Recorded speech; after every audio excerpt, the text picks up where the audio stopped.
mga mahihirap, no? Sapagkat ang ating Panginoong Jesucristo siya po ay kumampi sa mahihirap. Sabi nga niya sa Mateo 25 sa Biblia, sabi ni Kristo, ano man ang gawin sa pinakamaliliit ay ginagawa niyo sa akin. No? Kaya yung pong ang ating Panginoon, siya po ay nakiisa, no? Kakampi ng mga mahihirap ang ating Panginoong Jesucristo. Kaya Caritas Manila, ito po ang NGO ng ating simbahan na direktang tumutulong sa mga mahihirap. No? For the last ilang taon ba tayo? 73 years. 73 years na po. Yan. Hindi pa tayo sinisilang. Andiyan na ang Caritas Manila dito sa may Caritas Manila. Wala pa sa Pandakan dati. Pero 73 years na ang Caritas Manila.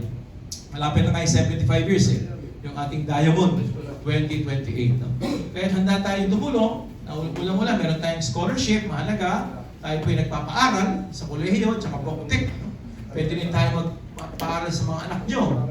Kung nangailangan ng tulong, hindi nyo mapagpatapos. Mahalaga yung edukasyon, tandaan yan. Hindi tayo aangat sa buhay pag wala tayo masyadong natapos, lalo na sa Pilipinas. No?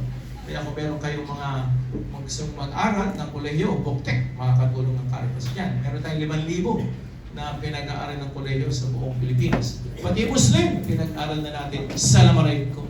Pati mga katutubo, pinag-aaral na natin. Sapagkat para malabanan ng kahirapan, kailangan tayo mag-aral. No? Paglabanan natin